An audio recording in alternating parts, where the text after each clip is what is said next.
ꯁꯤꯒꯤ ꯇꯣꯄꯤꯛ ꯑꯁꯤꯅ simple trick four atomic ꯃꯥꯁ ꯑꯩꯈꯣꯏꯅ ꯑꯦꯇꯣꯃꯤꯛ ꯃꯥꯁ ꯍꯥꯏꯁꯦ ꯑꯉꯥꯡꯁꯤꯡꯅ ꯑꯌꯥꯝꯕ ꯃꯇꯝꯗ ꯆꯤꯟꯐꯥ ꯐꯥꯏꯌꯦꯕꯀꯣ ꯆꯤꯟꯐꯥ ꯐꯥꯕꯒꯤ ꯃꯍꯨꯠꯇ ꯑꯩꯈꯣꯏꯅ ꯑꯦꯇꯣꯃꯤꯛ ꯅꯝꯕꯔ ꯋꯥꯟꯁ ꯑꯦꯇꯣꯃꯤꯛ ꯅꯝꯕꯔ ꯈꯪꯈꯤꯕ ꯇꯥꯔꯕ ꯑꯗꯨ ꯑꯣꯏꯕ ꯇꯥꯔꯒꯗꯤ ꯑꯦꯇꯣꯃꯤꯛ ꯃꯥꯁꯁꯦ ꯄꯨꯊꯣꯛꯄꯗ ꯌꯥꯝ ꯂꯥꯏꯒꯅꯦꯕꯀꯣ ꯑꯗꯨꯅ ꯁꯥꯇ꯭ꯔꯁꯤꯡꯅ ꯈ꯭ꯋꯥꯏꯗꯒꯤ ꯃꯔꯨꯑꯣꯏꯕꯁꯤ ꯑꯦꯇꯣꯃꯤꯛ ꯅꯝꯕꯔ ꯍꯥꯟꯅ ꯈꯪꯕꯁꯦ ꯁꯤꯅꯤ ꯀ꯭ꯂꯥꯁ 9 and 10ꯒꯤ ꯑꯣꯏꯅ ꯑꯦꯇꯣꯃꯤꯛ ꯅꯝꯕꯔꯁꯤ 1 to 20 ꯆꯤꯟꯐꯥ ꯐꯥꯕꯁꯤ ꯀꯝꯄꯜꯁꯔꯤꯅꯤꯀꯣ ꯑꯗꯨꯒ ꯑꯞ ꯇꯨ 11 ꯌꯧꯔꯛꯄ ꯃꯇꯝꯗꯗꯤ ꯑꯦꯇꯣꯃꯤꯛ ꯅꯝꯕꯔ 1 to 30ꯁꯤ ꯆꯤꯟꯐꯥ ꯐꯥꯒꯗꯕꯅꯤ ꯑꯗꯨꯅ ꯐꯥꯕ ꯃꯇꯝꯗ ꯇꯣꯉꯥꯟ ꯇꯣꯉꯥꯟꯕ ꯇ꯭ꯔꯤꯛ ꯁꯤꯖꯤꯟꯅꯕ ꯌꯥꯏ ꯑꯩꯒꯤ ꯑꯣꯏꯕ ꯇ꯭ꯔꯤꯛ ꯍꯥꯏꯔꯒꯗꯤ ꯑꯩ ꯍꯥꯟꯅ ꯁꯨꯃꯥꯏꯅ ꯏꯔꯛꯀꯦꯀꯣ ꯑꯩꯅ ꯑꯦꯇꯣꯃꯤꯛ ꯅꯝꯕꯔ 1 to 30ꯁꯤ ꯀꯃꯥꯏꯅ ꯔꯤꯃꯦꯝꯕꯔ ꯇꯧꯒꯦ ꯍꯥꯏꯕ ꯃꯇꯝꯗ ꯍꯥ ꯍꯦ ꯂꯤ ꯕꯦ ꯕꯛ ꯅꯣꯐ ꯅꯦ ꯅꯥꯃꯛ ꯑꯜ ꯁꯤꯞ ꯀ꯭ꯂꯥꯛ ꯀꯥꯁꯛ ꯇꯤꯕꯤ ꯀ꯭ꯔꯃꯟ ꯐꯦꯀꯣꯅꯤ ꯀꯨꯖꯟ ꯍꯥꯏꯕ ꯑꯩ ꯏꯊꯣꯔꯛꯀꯦꯀꯣ ꯁꯤꯗꯤ ꯌꯦꯡꯉꯨ ꯍꯥ ꯍꯤ ꯂꯤ ꯕꯦ ꯕꯛ ꯅꯣꯐ ꯅꯦ ꯅꯥ ꯁꯣꯔꯤ ꯅꯥ ꯃꯛ ꯑꯜ ꯁꯤꯞꯁ क्लाक कसक TV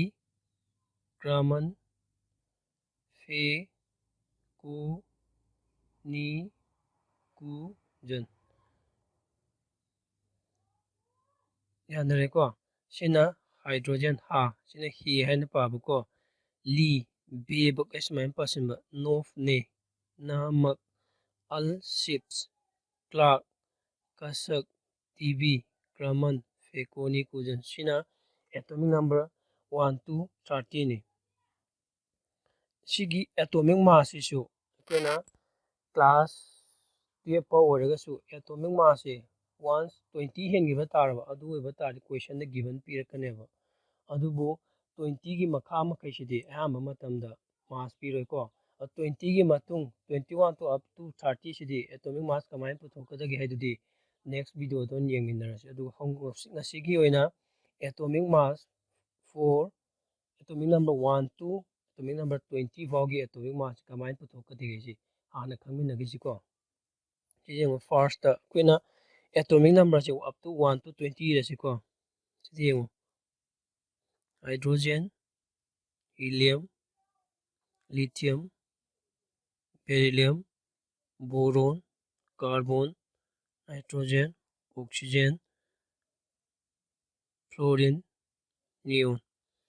atomic number 1 2 3 4 5 6 7 8 9 10 atomic number निको सी 1 2 3 4 5 6 7 8 9 10 दुगा अइना हाइजनिंगबा अमा हाइरगदि एटॉमिक नंबर 1 to 30 से 1 डे दा कनामता फाबा ngमोइको से फाद आइसु ngमोइ कनामता ngमोइ अदुबु प्रैक्टिस दरकार होय प्रैक्टिस एवरीडे प्रैक्टिस तौबा तारगदि नंग सिगी एटॉमिक नंबर 1 to 30 से याम लाइना फारकनी वंस फागिबा तारगदि अखोगे चिंदा दुम बेंग बेंग हाइबा ngमगनिको then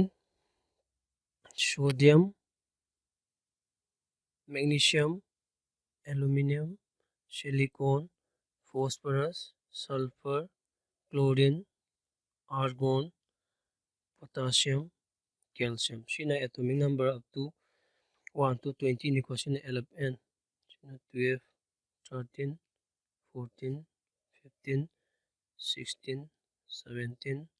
18 19 20 atomic number 1 to 20 ni ai hujik sida circle tawrake ko circle tawrukpa singsina exception oiba kangbu ko sima hydrogen then beryllium then nitrogen then chlorine then argon si singsina makoid exception leiba kangbu exception means ain hoji atomic mass e puthoknaba rule ama hairakane ko rule do follow toroidaba aina hairakadeba rule su up to atomic number 20 फाव खक्ता applicable oigadamni ko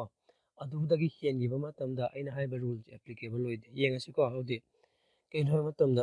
first ꯁꯤꯗ ꯌꯦꯡꯉꯨꯀꯣ atomic ꯃꯥꯁꯁꯦ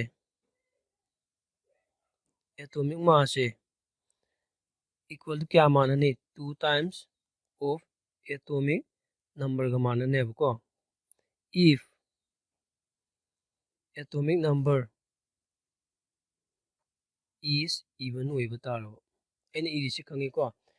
atomic mass से नंग atomic number दुगी double times का मानगने करीगुंबा नंग atomic number सिना इवन होरम बता रगदी सपोज एग्जांपल येंसी को कार्बन हारे कार्बन एटॉमिक नंबर क्या नो 6 औदी 4 कार्बन एटॉमिक मास क्या तारनी ये atomic mass equal to carbon के एटॉमिक नंबर क्या नो 6 और मागे एटॉमिक मास क्या तारनी 2 into 6 अदुबो अयाम मतमदा अइना Taiba पोचे लौसिनबा ngamdaba yawi ko means angang ayambana ina sumain tayada carbon ge atomic mass 2 into 6 ha irakane ko sidi sumain iba yade ko sumain iba yade aina haiba pot sidi trick ne ko mayamna yanadaba trick ni akoina kamaina remember togone haibadu gi trick ne aduna nangna 2 into 6 tawbo pot se kok to oina khango ko akoi kok to oina khalo that means nang directly atomic mass of carbon haiba matamda nang directly 12 hairo sumaina kangi ko aduga pangadabadi nang sigi pangadaba adu sigi pangadaba haise nang kok to oina palo yani ko atope example ye silicon haire silicon atomic number kya no 14 और दिमागी atomic number atomic mass क्या माना Ghani 2 times of 14 that is क्या 28 का माना ने को औना 4 silicon atomic mass क्या का माना ने बा 2 into 14 that is क्या 28 सुमाइन माना ने यानी को सीमा rule number 1 next atomic mass equal to 2 times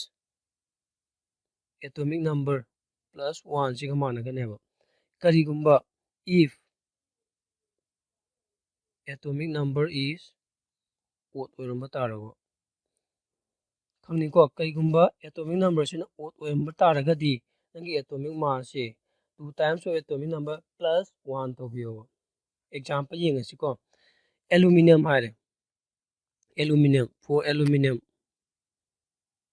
aluminum hare gadi atomic number kya no 13 audi age atomic mass kya manhani 2 times of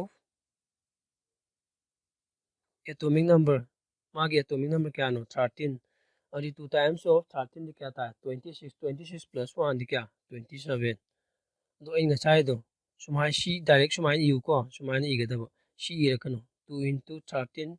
plus 1 si di kuk ta sano bu ko si di trick ne ba mayam na yana da ba trick ne ba aduna si gi saruk si di kuk ta sana ga da ko ana si direct sumai irakano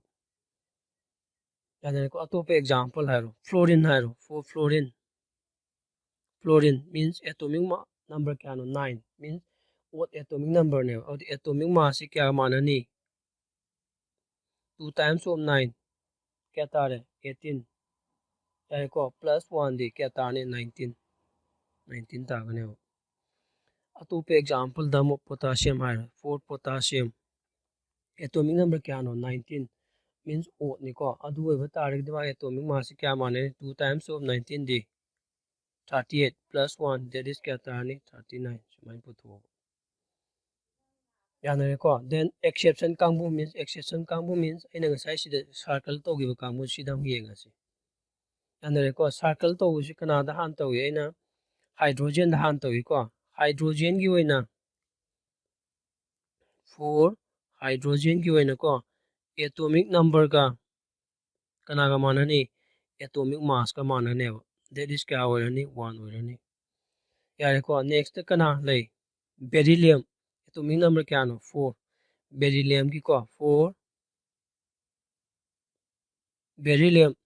atomic number 4 नि को beryllium की कसाई rule की हिसाब ता तौरगदी beryllium की atomic mass से क्या ले बम थोय 8 ले बम थोय मरम दि मागे एटॉमिक नंबर से 4 बनिना ꯑꯗꯨꯕꯨ ꯄꯦꯔꯤꯂꯤꯌꯝꯁꯤꯗ ꯑꯩ ꯉꯁꯥꯏ ꯁꯥꯔꯀꯜ ꯀꯣꯜꯂꯤꯀꯣ ꯃꯤꯟꯁ ꯑꯦꯛꯁꯦꯞꯁꯟ ꯂꯩꯕ ꯃꯔꯝꯅ ꯃꯥꯁꯤ ꯏꯚꯟ ꯑꯦꯇꯣꯃꯤꯛ ꯅꯝꯕꯔ ꯑꯣꯏꯕ ꯇꯥꯔꯒꯁꯨ ꯑꯣꯠꯀꯤ ꯔꯨꯜ ꯐꯣꯂꯣ ꯇꯧꯒꯅꯦꯕ ꯗꯦꯠ ꯏꯁ ꯃꯥꯒꯤ ꯑꯦꯇꯣꯃꯤꯛ ꯃꯥꯁꯁꯤ ꯀꯌꯥ ꯇꯥꯅꯤ 2 times of 4 plus 1 तानेब that is क्या ताने 9 तानेब यानरेको नेक्स्ट अतोप एलिमेंट कना लई एक्सेप्शन एलिमेंट नाइट्रोजन ची येउ 4 नाइट्रोजन एटॉमिक नंबर क्या नो 7 निको that means odd atomic number ने odd atomic number ओइबा तारगदी ngasai rule gi hisab ta 2 into 7 plus 1 that is 15 ताबम थेबा अदुबु नाइट्रोजन से एक्सेप्शन लैबन मरमना odd atomic number ओइरगसु even gi formula पानगनेबको that is atomic mass क्या तानी 7 into 2 that is क्या तानी 14 तानेबो यानरेको then next अमु कनागा क्लोरीन दमु एक्सेप्शन लैरे so for chlorine gi ओइना सिदि चिंफा फागदबको atomic number 1 to 20 फाउदा atomic mass of fraction level से chlorine मथंदनेबको नमागी atomic mass सिदि चिंफा फाबिरुको क्या होइनी 35.5 ओइगदबो then last kanali exception argon की atomic number क्या नो 18 होइबा तारगति even atomic number ने ngasai rule gi matungina 36 ताबम तोएबा अदुबु argon की atomic mass से कनागा मानगनी हेबा मतमदा calcium की मानगनेबो अनि calcium की atomic number क्या नो 20 so मागी atomic mass क्या ताने 40 that means argon की सु atomic mass 40 तागनेबको for argon atomic mass क्या तारनी 40 तारनी यानेको अदुना फर्स्ट अखोइना ख्वाइदे हाना तौदोइसे केनो एटॉमिक नंबर से चिंफा फागदबा काइदेना काइबो 1 to 30 फाउन 12 की को अप टू 10 फाउना 20 फाउ अदु फारिंगैदा 30 फाउ होवनली बेस ने को वंस नने एटॉमिक नंबर फाबा तारगदी एटॉमिक मास पुथोपतदी याम लाइर अइना हुजिक हाइबा रूल्स मगै अप्लाई तौरगा यारनिको फरेंग सिगिदी मतंग से लोइसलसी